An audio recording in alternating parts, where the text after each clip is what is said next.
Yes, sir. My name is Ryan Walton. Man, it's going to be really awesome to give this presentation directly following the amount of information we're giving this morning from the toxicant man who this morning went through, and he gives it to us as a worldwide, and that's good to hear because you need to see how big it is. And then we had our man just now, the USDA was giving influences and their influences on our statewide. Well, today it's going to be unique how I'm going to be able to present, because I've done it from, I don't have any of the academia standpoint. I don't have paid research that's gone on inside the company. It was just kind of in the field, starting. You know, when I was 14 years old is whenever I began to start running box traps. Just like anybody else, I would use whatever I could come across that would hold a pig in and get the job done. At one point, I was spending the labor and time hours to run a string of 27 box traps at one time, tripwire systems, because that's what a young man can afford, and that's what was available. In time, I soon found out that efficiency and your true success rate, I was hurting the problem more than I was helping the problem. And to swallow that and say, you know, the last 4, 5, 6 years of trapping I've done, yeah, I've paid my corn back, you know, yeah, I've helped this landowner a little bit, but it was really kind of a wake-up call to me once I really figured out the big scheme and like the educational factors in this. Like that man saying that the hog is the second most adaptive animal in the world is completely true. I mean, they see it one time is all it takes for a hog to throw its nose up at it, no matter how hungry it is, no matter what.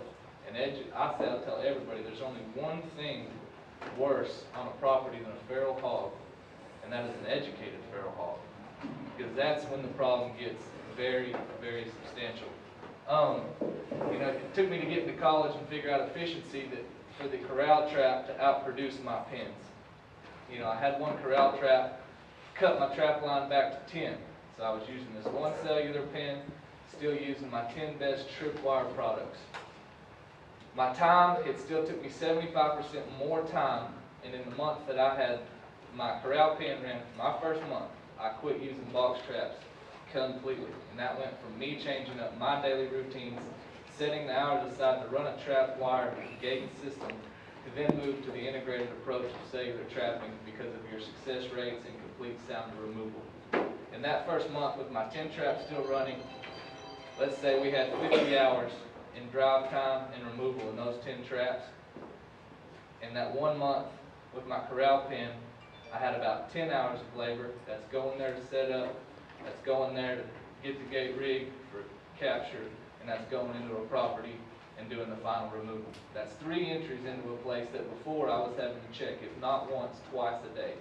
On a tripwire system, it's humane. Only legal way is you check them every day. If you get something else and then you leave it for 2 or 3 days, that's what makes them ineffective, is how much you have to go to the site if you're running tripwire systems.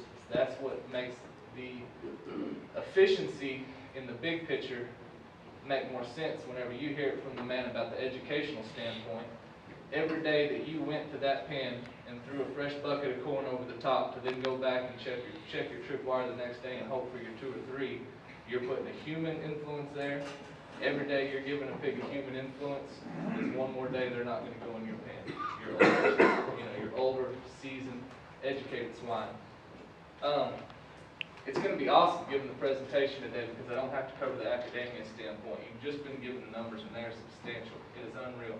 One number I didn't hear at all today is USDA says that at minimum each hog is causing the average property $500 in damage. So if you drove through your property the other day and you spotted 16 head, you know, you times that by 500. That's kind of, give or take, on average, what your expected loss is going to be. In our corral systems, the educational factors, the taking it back to your pre-baiting and preconditioning is the key to getting your true sound removal. You know, there's a lot of folks that they'll go set this up the second or third night, they're going to see 26 hogs in there, and they are going to think, oh my gosh, money well spent, drop the hammer. I got 26 in here, but what they didn't know is if they would have preconditioned, only had a food source, whether it be a feeder, a bait hole, and a camera, with no human influences, nothing there saying that this is a trap, this is just a hog doing its normal thing, come by a deer feeder, wipe it out and go on. That's when you can really survey your true numbers when there's no human relation added. Because you don't know who's been trap educated. You know if this hog came down the road and was just pushed north to you, and 6 miles down the way they were running extensive box trapping, and this hog already knows some of what's going on here. They've been choused around all over Texas, whether it's a shooting and all the things. So that's really the key to true sounder removal, is a patience factor when it comes to getting ready and getting mentally prepared to wait and give the time it takes to get full, complete removal. When I say it takes time, I mean you have your dumb hogs they talked about, that it might take you 2 or 3 nights with bait, the same 36 hit every night, and 2 or 3 nights after you put your pin up, none of them showed smart signs, they all piled back in there, and 2 or 3 nights from then you can expect to capture. So you're saying a week you could go in and remove that whole 36 because they had no trap education. And that's the easiest. I love that. When I have one of my contracts, we are a service company as well as a provider. Mr. Rayford is our South Texas, we're dealers for Jaeger Pro, and that's a company out of Georgia. But we're the Western distributors in Texas. I'm up in the Panhandle, Central Texas, and out east, and Mr. Rayford's down here, down south. But when we started using these, and we started going back to the practices that I learned, if you can get a big 200-something pound hog to go on a box trap, you've really baited him and conditioned him well before you ever tried to catch him. We went back with those same principles with the technological advances that they have now, and I go through the same steps to get hogs educated, or not educated, to keep them from getting educated to my bait side. So whether I know they're educated or whether these hogs are silly hogs that have never had an influence, I like to set up to try to achieve 100% capture rate. And that's from the time you go out there, putting your bait down in your camera, to the time you're going out there for a kill or a removal. If you'll follow the steps, you don't know what you miss if you don't take every step to know what's on your property. Your target is every pig on the place. That's the only way. Say I go, that same reference I gave of that 26 or 36 hogs that were there. Well, if you get hasty and you go in and catch 34 of those hogs, you left out 2 of the big breeder sows because you didn't want to wait the extra week and a half for them. 3 weeks and 3 days, that's a 200-pound sow producing 6 to 12 hogs at a time. You're right back where you were in 1 year. From the 36 that you thought you were doing really well getting out, if there was really 38, you didn't help yourself any. So that's the true reason to take the proper steps at getting hogs patterned. Patterning a hog, the influences are vast. And the man that got up here, he laid it to us so well because he showed what each individual influences does to the herd. If you have a herd, let's just keep using 20 head. 20 head is going to use what we use all day. We've had captures up to 50 head. We've had captures down to 1 sow, 3 shows. That was it. So today we're going to use 20 head as our average number we use. If you're driving through your property to feed cows and you see this 20 head cross in front of you and you shoot, what you do then is you're probably never going to see that herd again, so you don't know that they're not besides the damage you see at nights. What else you've done to that hog's feeding pattern has made it harder on yourself if you then plan to come in with an efficient method of removal to get them out, because you've just thrown them off a pattern that they've already set themselves. If a hog is coming off your neighbor's place, they stay in there at nights, you know he's got the best cover, but they're coming onto your place, you think right at dark they're hitting your tank, and then they're going to move right up the draw to your cornfield up on top. If you see them anywhere in between that, a pattern they've already set and they're showing you, anytime you see a hog, they're just showing you one of their traits, and you're lucky to get to see that. They're just showing you one of their travel paths, because they're rich. I mean, they don't break their ritual. They're not going to fix it if it's not broke until you influence them to change. They will not. And any pot shots you take is really influences when they're going to settle again. And what I mean by hog settling is knowing you have the 32 there, sorry, we're going to use 20 today, knowing you have the 20 head there, letting the pen settle, letting the whole process settle. The pigs get in there daily. I mean, we all have our routines. Some of us wake up and drink coffee, some of us get up and read your devotional. A A pig is the same way. They're natural. They redo every day until something changes it. Then they're going to completely change their pattern because it's the hog's brain. It's adaptive nature. They're so smart. They're going to continually adapt. The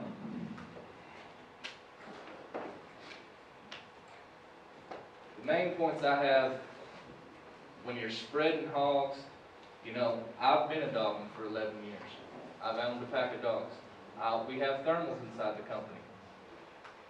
The point I'm going to make today, because that's what I get to focus on in corral traps, is I own all three of these things. The only thing I can't go after a hog with is a helicopter and a gun. And I can vouch with his numbers that it is outproduces vastly the amount of what you will catch in a corral pen to any other method. The reason being is I still use these thermals in these dogs for cleanup procedures, because you are going to have a place whether you might have taken every precaution in the world to pre-educate, or not to pre-educate these hogs, to get them preconditioned to your area, but you still might have that one or two that know what's going on here. You're still going to be fighting these trap menaces. You know, I've had 280-pound boars that I didn't have a date. I wasn't allowed dogs in this area. It was a town subdivision. Couldn't come in with thermals. So trap was my only method, and I had to take it as far back as, you know, adding a panel by panel by panel, not to push this boar away. Every time I would go to my pen and add one panel, he still has free rein to the bait. Nothing's changed. There's not even a gate on the location. I added a touch of human influences, and like he said, sometimes it'll take a week for him to show back up. It took this hog every single time 4 days to go back and eat. The duration of this trap site for this 1 menace boar, and most times you'll say, well, why don't you move your pen on and go, you know, go somewhere you can get more numbers, or go somewhere where you can hit a lot more. Well, this was our menace.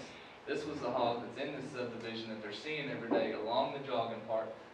And I enjoyed the challenge because then it took me a month and a half to render a capture on one board. And that was scent locking my boots, going in and putting the panel in one at a time for a month and a half. And then once I had the full enclosure there, it took me 3 game cameras to have him timed, because he would go in and out so fast. I'm just going to jump on down to this exact board, seeing how we got on him. This is our board here. Pictures are hard to see.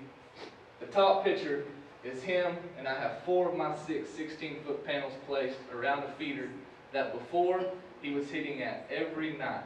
I had him hitting there every night religiously for 8 nights before we started bringing in a human presence. Once you bring in a human presence and they've ever been taught to get away from it before, the game's just changed for them. I mean, I heard a reference, if you go home every day and you open your door and there's nothing on your front porch, then one day you get home and there's a fresh, hot, steaming pizza right there on your front porch.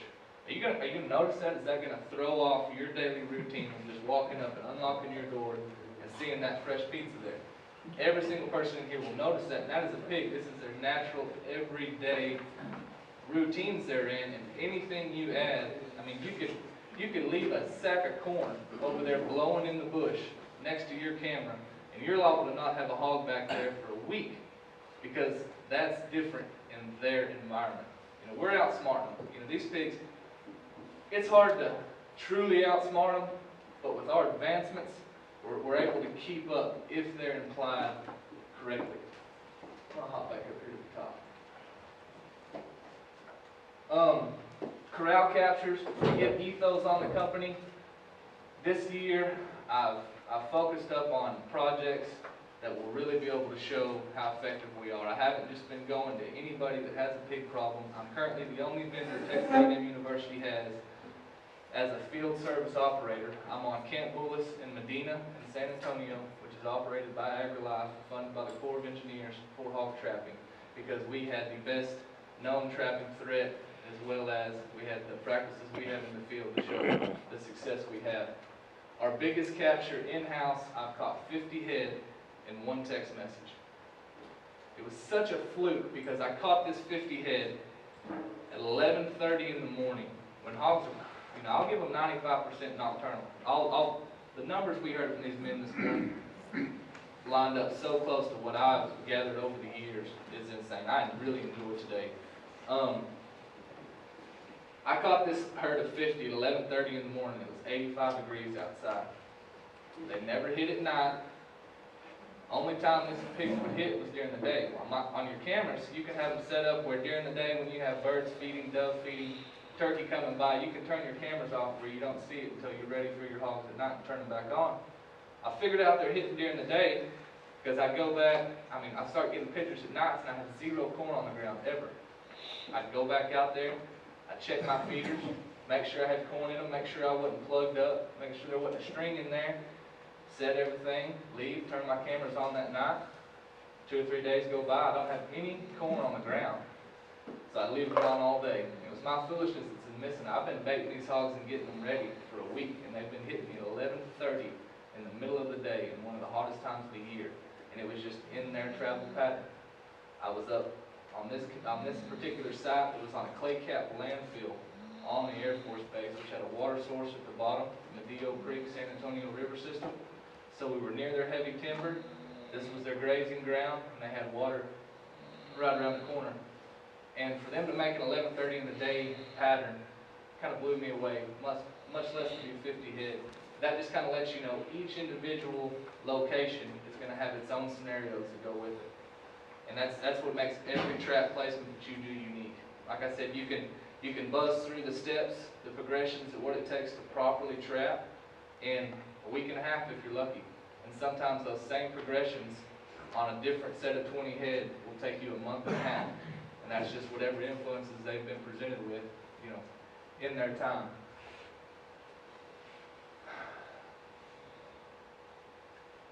Let's go ahead and get into more methods of how to properly use the pen. In the notes made earlier, they say you try to take away everything that has human relation. And that's talking, you see the front of my gate here? It's made out of square tubing. Square tubing has straight lines. Yes, hogs can't see color, but at nights they can tell the difference. And say you're wearing a ghillie suit and you're standing here like this. They might not know what color you are, but they can see the lines. They can see that there's a frame structure there. And it's the same way with square tubing and your panels and the things you're using. It goes as far as to take your gate, take the extra 30 minutes every time you set your gate. And that extra 30 minutes might only yield you one more hog to make your 20th of your 19, so you can have your capture. But when you go through the steps of completely covering it in, you will have the best success rate. This location here, as you can see, great success with. But this location took us a week and a half before anything but these shoats would enter. This is an area that they'd heavily hit with box traps. We knew we were up against a challenge. We knew, he told us up front, I have 8 of these that I just stacked behind the barn that we used until 3 months ago. So I go into this project knowing, okay, we got some trap smart boogers. They got all the little stuff caught. I've got some old mature hogs here. So then every set I put in, I would have a week and a half bait hole. Bait holes consist of taking a T-post driver, not a T-post driver, a post hole digger, and digging down 3 feet. Filling that full of corn, and at the top making it a touch wider. Just you're going to create a hole in your property right there. You can refill that. But what you do different in a bait hole and using a feeder is, pigs can come through, hit your feeder, and you'll notice they'll be gone. You only get about 15-20 minutes of pictures from them. It's because the ground forage was easy to get to. It's because they rolled in, this pack of 20, ate every bit of corn there, every speck, and we're gone. 15 to 20 minutes. If you use other methods as attractants, they'll also work as holders. When a pig has to sit there and fight to continue to get down to this next substance you're giving it, if it's already gotten its habit for it, every day it thinks, I need to go here, they're offering this sweet feed, they're offering this attractant, I need to come get a little piece of this, they're going to continue working for it. You'll find on your game cameras you can get true counts because you're not having to count quick and be ready on your gate real quick because they're only going to be there 10 to 15 minutes. And they won't be back again that night because there's no more feed. You can keep hogs by some of your methods of baiting around longer, where you only had 15 minutes of pictures from this herd. You apply a hole where they've got to work for it, something holds them longer, you'll get an hour and 20 minutes of this herd's time. all checking in right there. Those are just techniques that we found over the years. I mean, I had to be as effective as I could be with box traps was because of how good at baiting we got with them. I'll never say they don't work, because you will, as you see, you'll catch pigs. Aerial gunning, you will catch pigs, or they will kill pigs.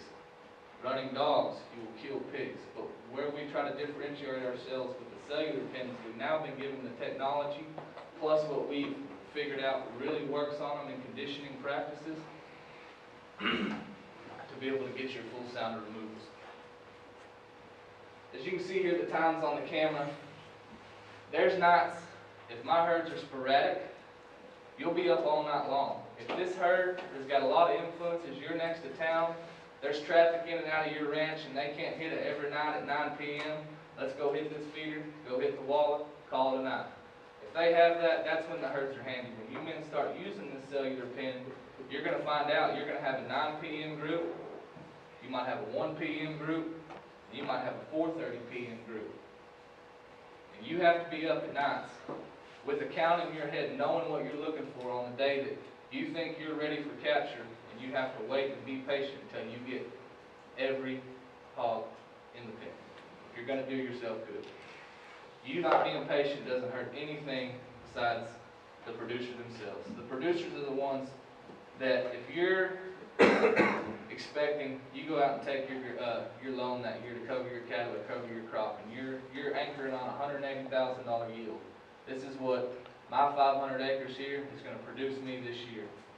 And at the end of that year, you only made $140,000. You're looking at a $40,000 loss to the damages by a feral hog.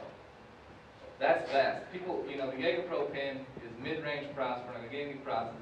I'm not here to try to sell anything, but for what you lose in your property, and I'm not even going to try to get into water quality like those men did. That was some awesome information, and you know, really the substantial effects it has on just our health in general and water quality and things. I'm not going to touch on those. I'm talking about just what your piece of property can produce a year.